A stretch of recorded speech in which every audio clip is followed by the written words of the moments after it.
Sige po, update na lang po. Update nyo na lang po ako. Sige po, salamat po. Uy, ano? Kumusta? Kuya Jed. Ano, ready ka na ba pumunta sa next destination natin? Oo naman, Kuya Jed. Yan, kaso yung Q7 mo, parang di ko nakikita. Kuya Jed, binenta ko na kasi si Q7 eh. Pero may nabili naman ako na second hand. Medyo pumapalya lang ng konti. Pero pwede na. Kaysa naman kasi sa maganda at mahal, pero hindi naman nagagamit. Sayang lang. Tsaka, Kuya Jed, kailangan ko rin kasi ng pera eh. Oh, no. Tara na. Sige. Excited pa naman ako. Okay. O, asan na pala yung susi mo? Nag-aaral na kasi ako magmaneho. Baka pwedeng ako muna mag-drive. Alalayo mo na lang ako. Aba, ano? Okay, sige. Tara. Nice.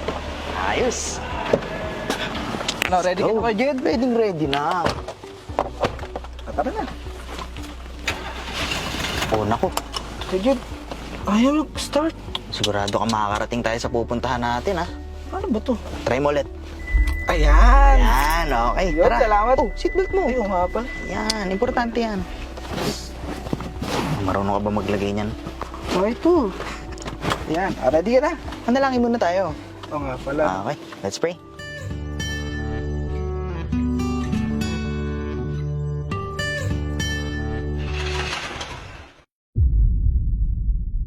Ako. Kuya Jed, ito na naman. Nasira na naman tayo. Ano ba bakasan to? Naman tayo. Oh, ano nangyari? Pastor, sakto. Buti na naman. Dito kayo. Oh, nandito kayo sa tapat ng building natin dito sa Taguig. Oh, ano nangyari? Nasiraan po kami, Pastor. Itulak natin, gawin natin sa loob. Buti na lang Okay. po talaga. Nandito kayo, Pastor. Salamat po talaga.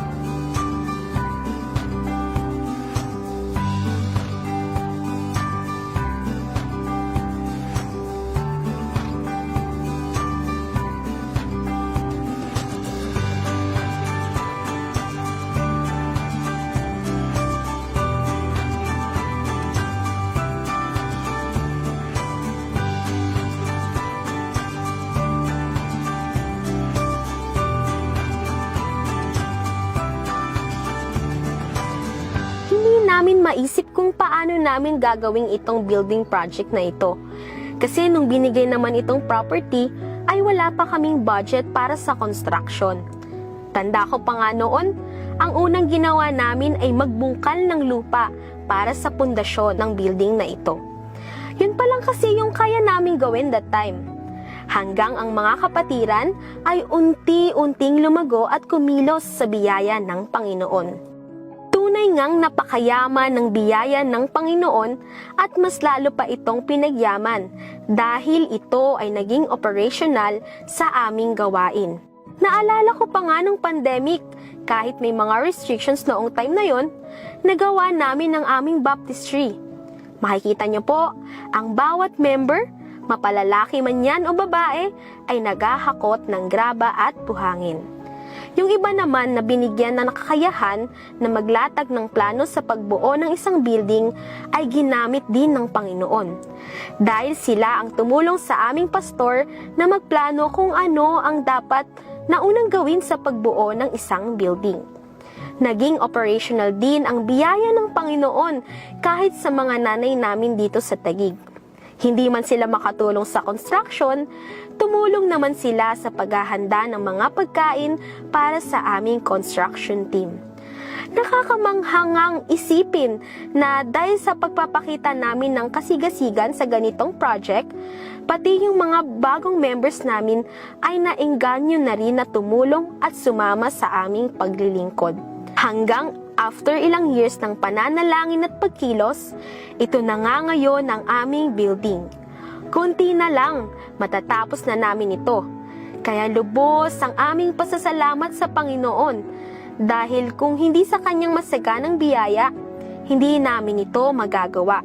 At kung hindi rin naman namin ginawang operational ang biyayang ipinagkaloob niya sa amin, ay hindi magiging malago ang gawain.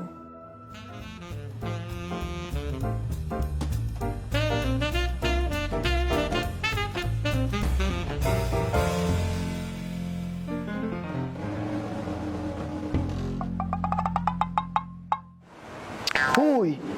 Ginagawa mo dyan? Ba't nanonood ka lang? Hindi ka man lang tumulong. Tingnan mo pati si Pastor Jojo, oh.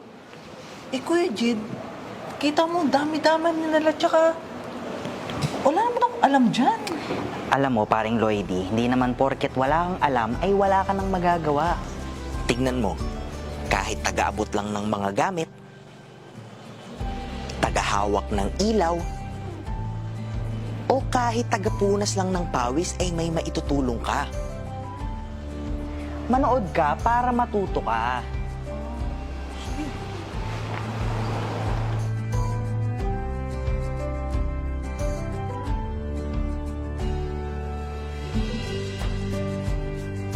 Yan, okay na. Maraming salamat. Gumagana na yan. Welcome, Hindi na lang welcome. po talaga, nandito yung Lighthouse BBC Taguig para tulungan kami.